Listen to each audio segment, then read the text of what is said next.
Fluminense 1, Cruzeiro 2, as cabulosas voltam para BH com mais 3 pontos na bagagem, 100% de aproveitamento, num jogo muito difícil e que prova mais uma vez que não dá para a gente tentar analisar uma partida de futebol isolada do contexto em que ela está inserida. Para quem esperava vida fácil, viu que o buraco é bem mais embaixo. Eu quero trazer um pouquinho disso aqui nesse pós-jogo, quero falar sobre a escalação do Jonas, quero prospectar o que vem pela frente. Então vamos lá, quero começar falando sobre o jogo e até mesmo pelo time mandante, o Fluminense. O Fluminense vem com uma proposta de jogo assim muito bem definida.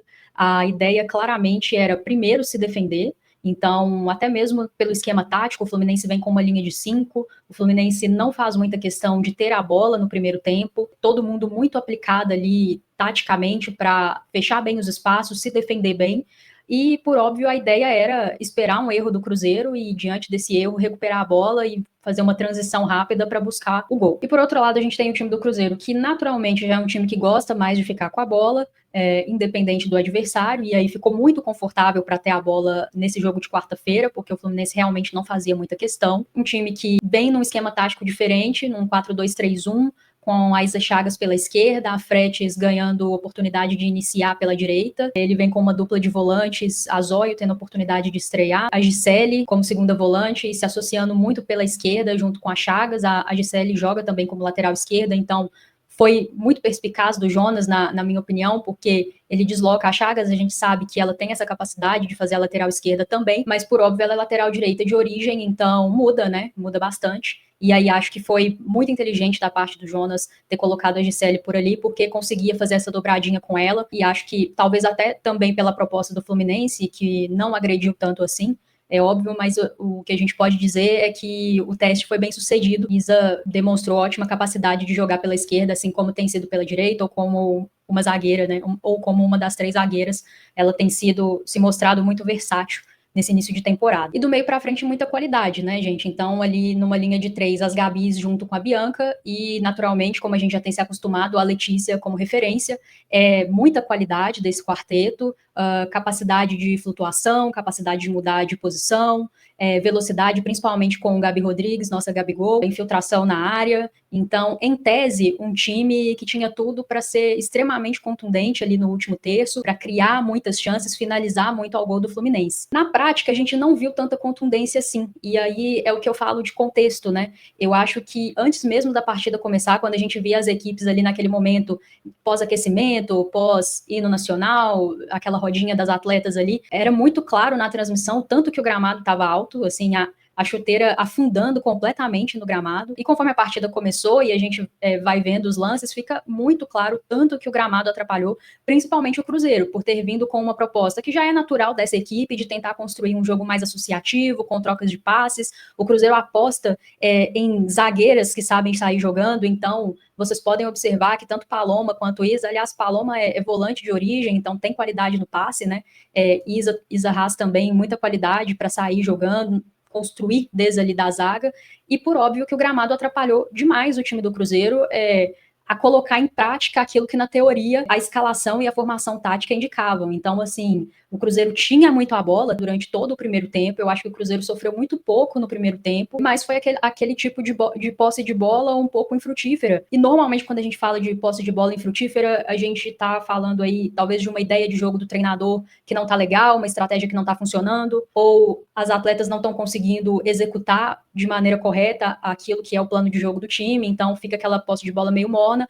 Mas para essa partida em específico, eu realmente não consigo colocar isso nem na conta das atletas, nem na conta do Jonas. Eu acho que o time estava tentando criar e estava esbarrando no gramado, que realmente atrapalhou muito. Tem um outro aspecto também do gramado, e aí tanto no primeiro quanto no segundo tempo, vocês vão observar o tanto de chute, por parte do Fluminense também, mas principalmente por parte do Cruzeiro, a quantidade de finalização, assim, muito fora do gol, né? Ou muito por cima, ou muito pro lado. E isso também tem a ver com o gramado, né? O gramado muda totalmente a dinâmica do jogo. Você tem que começar a bater na bola de uma maneira totalmente diferente para executar um passe simples. Então, assim, atrapalhou demais. E eu acho que a gente querer fazer qualquer tipo de análise sem levar em consideração uma coisa tão básica, que é o material de trabalho das atletas, que é o gramado, não é justo, na minha opinião. Acho que para elogiar e para criticar, a gente tem que ser justo, e não seria justo da minha parte, na minha visão, ficar criticando o time do Cruzeiro por não ter conseguido construir nesse jogo com a contundência que a posse de bola sugeria, em função do gramado que atrapalhou demais o nosso time. E é uma pena, né, gente? Eu acho que Por óbvio, a CBF, né, tinha que estar à frente disso, ter uma regulamentação da qualidade dos gramados, inclusive no masculino também, de vez em quando a gente vê alguns gramados bem ruins, mas acho que os clubes também, né, cuidar um pouco melhor, até mesmo das suas próprias atletas, né, assim, proporcionar a oportunidade de fazer um jogo mais bem jogado, né, cuidar do produto e cuidar do seu próprio time, assim, do seu próprio patrimônio. Mas enfim, essa foi a tônica do primeiro tempo, muita posse de bola, muita dificuldade de transformar essa posse de bola em chances claras de gol, muito em função do gramado, e aí nessas horas, bola parada, bola aérea faz muita diferença, e foi assim que a gente chega ao nosso primeiro gol. A Bianca Brasil dispensa comentários, né, gente? Assim, ela tem uma capacidade de colocar a bola onde ela quer, é muito impressionante. O cruzamento parece que ela coloca com a mão. E aí, Isa Chagas é premiada com gol. Acho que tem sido uma das jogadoras mais regulares desse início de temporada do Cruzeiro. Óbvio que ainda é muito cedo, mas fica muito claro por que ela chegou já conquistando a titularidade, né? De fato, tem justificado isso em campo. Muito versátil, muito forte fisicamente. É impressionante, assim, como ganha duelos, como ganha disputas. Muito inteligente taticamente. E gosto muito das entrevistas dela. É a segunda vez que ela dá entrevista ali no intervalo e acho muito lúcida para ler o jogo, para falar do jogo. Inclusive, tem algo que ela fala que a gente tem que pontuar aqui. Eu tô igual o treinador que fala que não quer falar de arbitragem, no próximo jogo tá falando de arbitragem, né? Mas assim, o time do Fluminense no primeiro tempo fez faltas muito fortes, né? E a Isa fala sobre isso na entrevista, e não é nem assim, que o problema não é nem que a árbitra não estava aplicando cartão amarelo, que já seria um grande problema. O problema é que ela não estava sequer dando as faltas, né? E aí ela foi se perdendo nesse critério ao longo da partida. Então, o primeiro tempo já era para o Fluminense ter saído com algumas atletas amareladas ali, não saiu, faltas muito duras. Eu acho que não precisa marcar qualquer faltinha, qualquer esbarrão,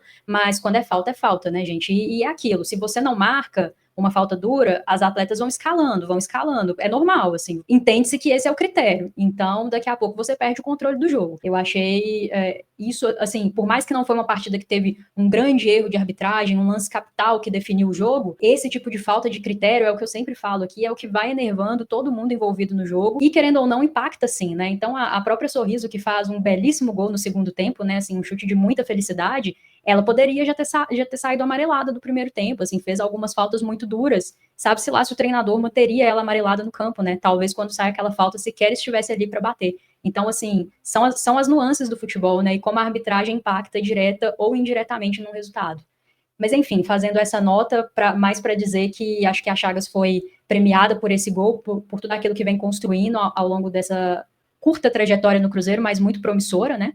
E o primeiro tempo termina dessa forma, um jogo que parecia controlado, apesar de a gente não poder falar assim de um amplo domínio no campo de ataque, não era aquele Cruzeiro avassalador, que talvez muitos gostariam de ver, mas um domínio, né, um Cruzeiro que sofreu pouco. Se ao final do primeiro tempo a gente já tinha essa sensação de que o domínio do Cruzeiro não foi tão amplo na partida, apesar da posse de bola, apesar do controle do jogo e das poucas oportunidades que o Fluminense criou, justamente porque o time não conseguiu ser tão contundente ali no último terço, no segundo tempo, a sensação era de domínio nenhum, né? O time do Cruzeiro muito claramente sentiu fisicamente a partida, e aí entra novamente a questão do contexto. O time faz um jogo no domingo à noite, tem pouquíssimo tempo, mesmo se o jogo fosse em BH, né? Teria já pouquíssimo tempo para se recuperar, para se preparar, para treinar para um jogo na quarta. E aí, quando você coloca uma viagem de ônibus nessa logística, aí que o seu tempo se encurta ainda mais. Então, o Cruzeiro muito claramente sentiu fisicamente, e não tenho dúvidas de que o gramado ruim também foi um fator, assim, que atrapalhou. Então, se o time já vinha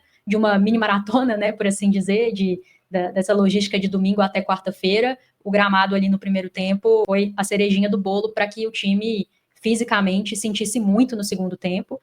O Jonas começa a fazer as trocas natural, né? Tem que usar, eu acho que tem que usar as 5 substituições mesmo nesse momento para tentar dar um pouco mais de perna e pulmão para o time.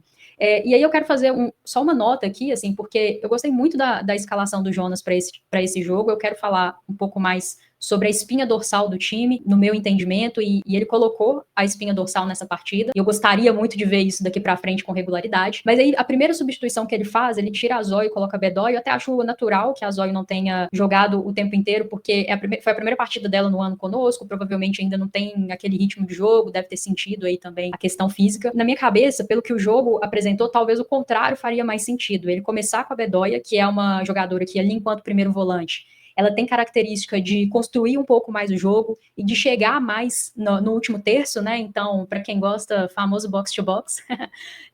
Mas ela é questão de característica, né? E ela tem essa característica. E eu acho que, como no primeiro tempo o Fluminense estava agredindo pouco e o Cruzeiro encontrava dificuldade para furar essas linhas baixas do Flu, né?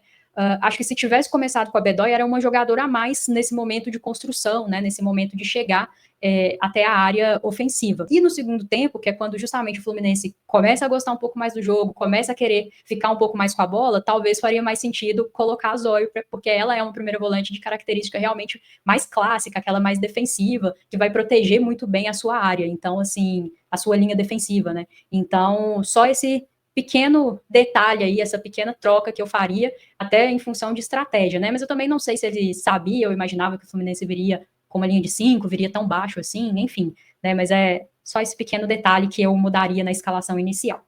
Mas, né, ele começa a fazer as trocas, a mexer no time, justamente para tentar dar também um pouquinho mais de frescor, mas não tem muito jeito, né? O jogo realmente fica um jogo bem feinho no segundo tempo. Eu acho que era muito difícil imaginar algo diferente disso, dado todo o contexto da partida, sabe? Quando o gramado já não te ajuda e o seu time ainda sente fisicamente, fica muito difícil de cobrar algo vistoso, né? E aí foi aquilo, segundo tempo, a tônica do saber sofrer. Acho que o jogo estava até assim, nem Cruzeiro nem Fluminense conseguiam ser tão contundentes assim. Claro que criava-se uma oportunidade aqui, criava-se uma oportunidade ali, mas nada assim de muito impressionante acontecia no segundo tempo. Um jogo mais tarde, então já estava começando a dar aquele soninho, né? Até que sai aquela falta para o Fluminense e a Sorriso, assim, numa batida de extrema qualidade e felicidade, faz um golaço, assim, não tinha o que a Camila fazer, e até no fim do jogo ela fala na entrevista que tem treinado muito a cobrança de falta, e assim, Sorriso, dá pra ver. Perfeita a batida, assim, é impressionante. O único problema é que você veste a camisa do Fluminense e não do Cruzeiro. Porque, assim, perfeito, um golaço. Eu acho que o gol mais bonito do campeonato até esse... Tá, o recorte é pequeno, mas, assim, golaço.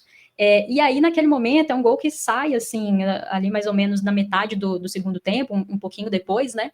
E aí é o momento que o jogo fica perigoso, né? Porque assim, o Cruzeiro já fisicamente muito abaixo, com muita dificuldade de construir qualquer jogada assim que realmente fosse contundente, muito mais dificuldade do que no primeiro tempo. E o Fluminense se anima, né? Consegue um gol, vem com ímpeto para buscar a virada e buscar os 3 pontos. E aí acho que o Cruzeiro consegue, na reta final, mais uma vez, demonstrar muita resiliência, cabeça no lugar, maturidade para lidar com o momento de adversidade, continuar tentando seguir a estratégia do treinador, seguir o seu plano de jogo e buscar o seu gol da vitória. E o time vai martelando até que já no finalzinho Gabi Rodrigues, nossa Gabigol, consegue ali num lance também de muita resiliência, né? Tenta na primeira, não consegue, na segunda coloca a bola no fundo da rede de qualquer maneira.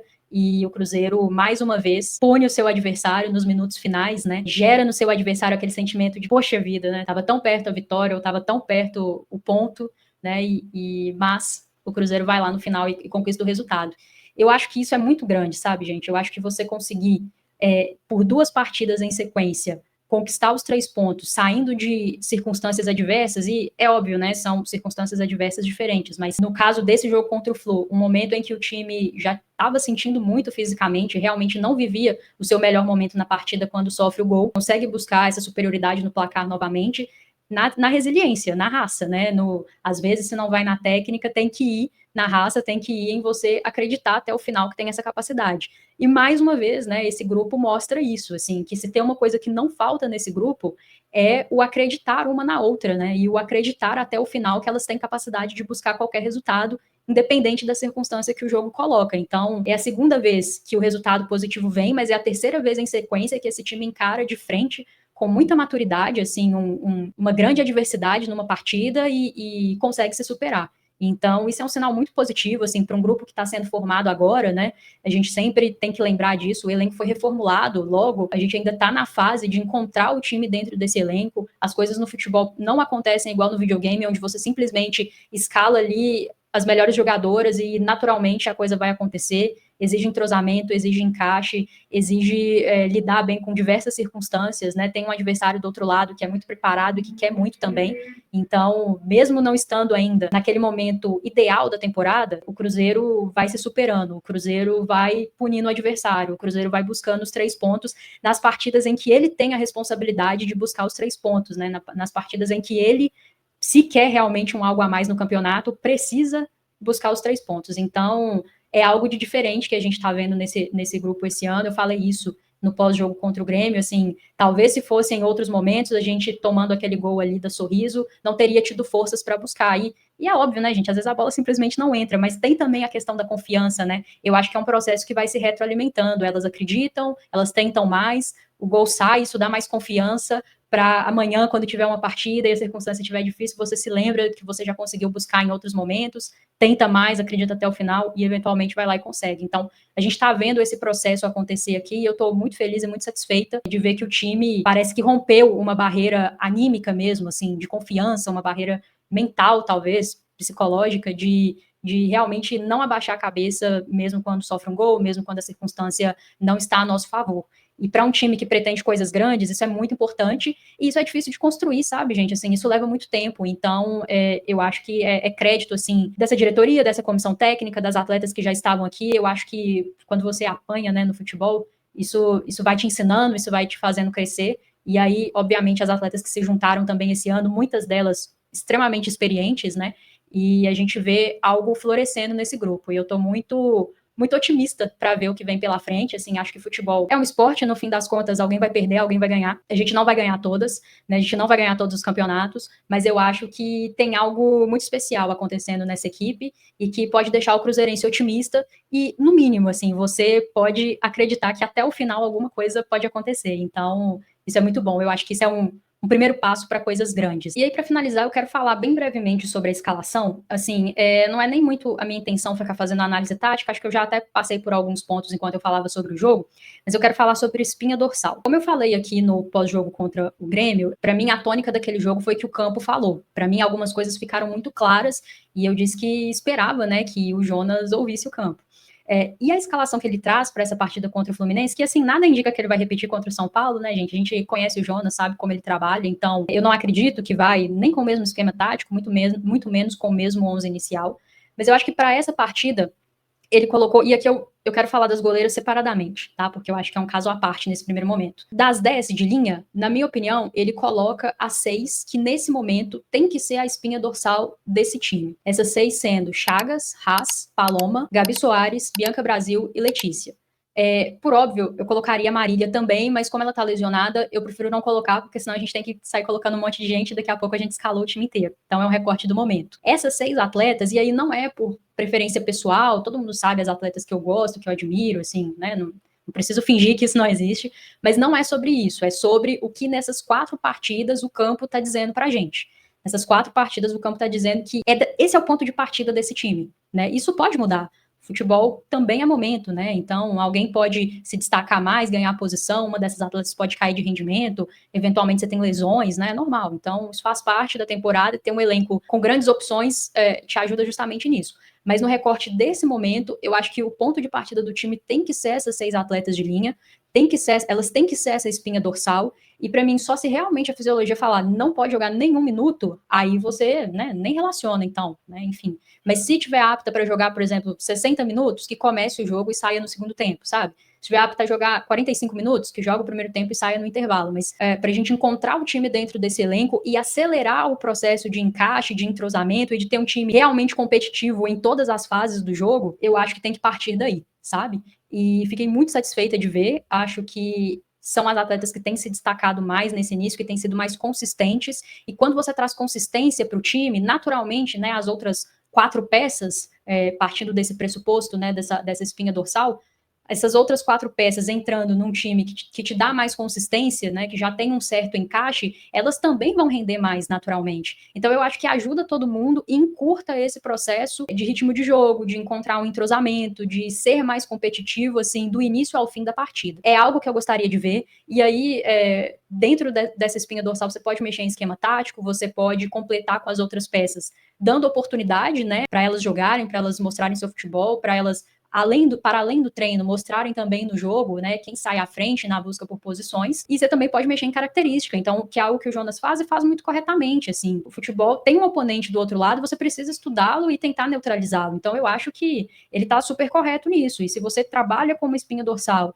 e posteriormente, né, o seu próximo passo finalizar esse encaixe, levando em consideração as características, aquilo que você precisa trazer para o jogo, para neutralizar o seu adversário, para atacar melhor o seu adversário, ou para se defender melhor do seu adversário, eu acho que é o cenário ideal. Então, eu gostaria muito de que daqui para frente fosse dessa forma. Acho que vai ser? Não. Não, nada indica que será, mas assim, a gente tem que esperar, né? A gente tem um jogo muito duro agora contra o São Paulo, onde o São Paulo é favorito, né? Mas eu vou falar um pouco mais sobre isso no pós-jogo, no próximo vídeo. Mas é o que eu gostaria. Eu gostaria de ver essa espinha e aí, a partir disso, as mudanças que se fazem necessárias. Outras atletas daqui a pouco podem também estar compondo, e daqui a pouco essa espinha tem 7, tem 8 jogadoras. Mas, no primeiro momento, é o que eu gostaria de ver. Acho que vamos ver contra o São Paulo? Não. Nada indica que vamos. Mas, né, tudo pode acontecer. Então, vamos aguardar para ver a escalação contra o São Paulo e como o time se comporta. E antes de finalizar o vídeo, eu quero falar um pouquinho sobre Camila e Tati, sobre essa situação do gol. Ainda não está claro para mim, assim, se realmente ele está fazendo um rodízio. A sensação, quando ele começa o ano com a Camila e ela joga as 2 primeiras partidas, a sensação é que ela é a titular dele.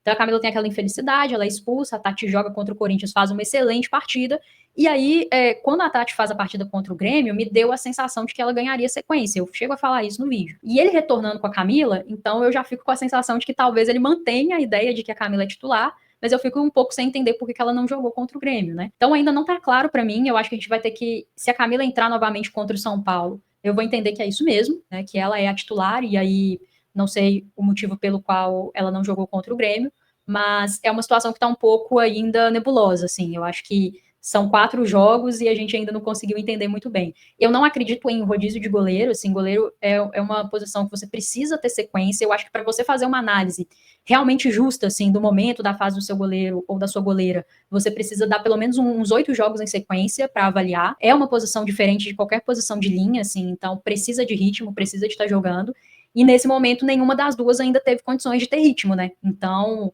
a sensação é de que seja Tati, seja Camila, a gente ainda não viu o prime, né, de nenhuma das duas, porque ainda não tiveram sequência. Então, vamos aguardar para ver.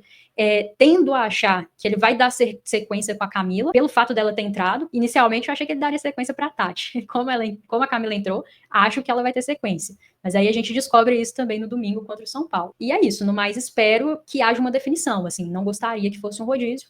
E acho que se ele entrar com a Camila contra o São Paulo, esse assunto está encerrado. Se ele entrar com a Tati, aí realmente a gente vai ter que mandar uma perguntinha para ele lá na coletiva para saber se a ideia é rodar também nessa posição. Mas é isso, há coisas que vamos descobrir apenas no futuro, então até lá, até o próximo vídeo no futuro. Beijo.